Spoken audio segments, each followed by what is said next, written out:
the Senate rightly impeached Gachagua according to the Constitution. Senator Oburu. Thank you, Mr. Speaker, sir, for the opportunity. Mr. Speaker, sir, I am equally surprised with the court decision to impose a fine of 50 million shillings on the Senate, when on the other hand, the same court said the Senate was right and the Senate rightly impeached Gachagua according to the Constitution. We followed the Constitution and we impeached him according to the Constitution. And Mr. Speaker, when we were here, all of us were here, when the lawyer himself told us that he did not know where his client was. Now, if he didn't know, then, Mr. Speaker, how could we know as a Senate? How could we know? We did not know also, Mr. Speaker. So we did not know where he was. Now, whatever was brought later on that he was in hospital was an afterthought. And that afterthought, Mr. Speaker, cannot be used to impose a fine on us when we acted constitutionally, and the court has said so. And they have impeached him. Mr. Speaker, it is a contradiction. To me, it is a contradiction, Mr. Speaker.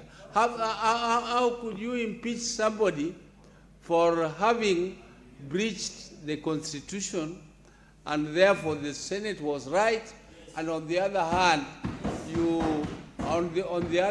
Mr. Speaker, you impose a big fine. Mr. Speaker, I urge you to appeal. Mr. Speaker, you do the appeal and ensure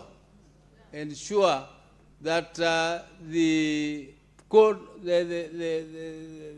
our Senate does not pay this 50 million. Mr. Speaker, where do we get 50 million when we are struggling in our steering committee of Parliament? Yeah, we are struggling to get money even to travel locally. So where would we get 50 million? We are poor. If it was with the Senate, with the Assembly, with the National Assembly, perhaps they would be able to pay. But for us, we are not going to pay, and we are also right not to pay, Mr. Speaker. We are going to appeal. We are lawful. We follow the law. And Mr. Speaker, sir, I hope that this kind of judgments will not continue in our country. Mr. Speaker, yesterday we saw the judgment of the High Court, and I want to agree with the House that we do appeal, because as somebody has said, Mr. Speaker, is jury in any proceeding are not subjected to be interrogated, Mr. Speaker. 50 million is a lot for the Senate, Mr. Speaker, and we did our part. I am happy, Mr. Speaker, that, and I know we raised in our submission, that the doctrine of separation of powers must be respected at all given time, Mr. Speaker. And I saw the facts. I want to advise my colleagues, is what we call re ipsa loquita. Speaks for itself. And when I saw Lady Justice Mugambi, who taught me, Mr. Speaker, that's why I'm a serious lawyer of serious pedigree, said very well, Mr. Speaker. Mr. Speaker, said with a lot of certainty that the Senate operates on doctrine of separation of powers, Mr. Speaker, and the work we do under Article 125 on the work of the committees and the standing order, as per standing order number 78, and under Article 145 of the Constitution of the Republic of Kenya, Mr. Speaker, we did our part as a Senate. And we will not allow us to be fined. I don't agree with the entirety of the judgment of the court, High Court, Mr. Speaker. I agree on the part where they agreed with us that the Deputy President was validly impeached as the Deputy President of the Republic of Kenya, Mr. Speaker. And therefore, Mr. Speaker, even let us assume, I was shocked when the court said that Dr. Kigonyo's affidavit did not have a probative value. And then they went ahead and disregarded that. How can we operate as a house when the former impeached deputy president ran away, literally. Does it mean we needed to stop? He knew we wanted to grill him, Mr. Speaker. He knew. He had the opportunity, Mr. Speaker, under our standing order number 78. You can either appear by person or by the advocate. Senior counsel Muite was seated here. He didn't know where his client was, Mr. Speaker.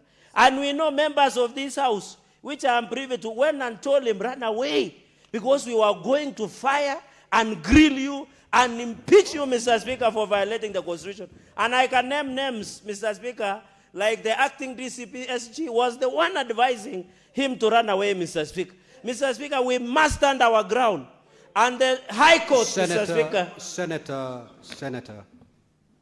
Senator Fernandez, you cannot impute improper motive to your colleagues. Kindly withdraw. Mr. Speaker, I withdraw and I proceed. Mr. Speaker, that is why I'm saying we gave opportunity, Mr. Speaker. And in fact, I was standing order so that Kenyans can understand. Because I thank the Speaker for having moved this motion to have us discuss this issue. And from where I sit, I think it's an issue that does not call for a knee-jerk reaction. It's an issue that calls for reflection and meditation. Because impeachment is a constitutional process. And in the Constitution, Article 150 deals with the removal of the deputy president.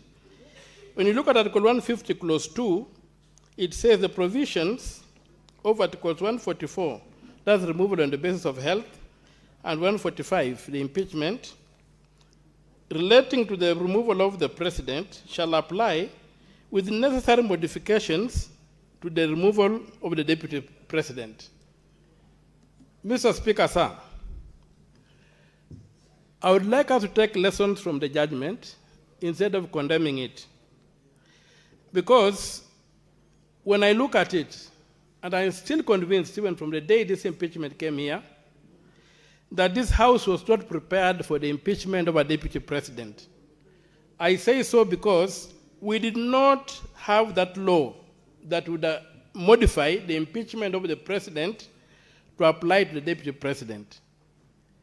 And that, for me, trying somebody without a law, to me, amounts to a violation of their rights. I don't even find a contradiction in the finding of the court that there was a violation of the rights, given the court's own reasoning, which our speaker aptly captures here, where it says that it's like when you get somebody has been executed, and you determine that the person was wrongfully executed, that may not restore the person back to life. That's the argument I'm seeing the court say here. And this particular quotation that we find that His Excellency Gachagua's rights were infringed when the Senate declined to allow an adjournment. This violation constitutes both a vindication of his rights and a recognition of the constitutional infirmity in the process that does not undo the impeachment itself, given the finality of Article 145, Clause 7. So, Mr. Speaker, to me, I strongly believe that rules of procedure should benefit an accused person. And given that this gentleman, His Excellency Mr. Gachagua, had requested for an adjournment, this House had the capacity to grant adjournment. Your time is up, Senator Okiom Tata. Senator Beatrice Ogola.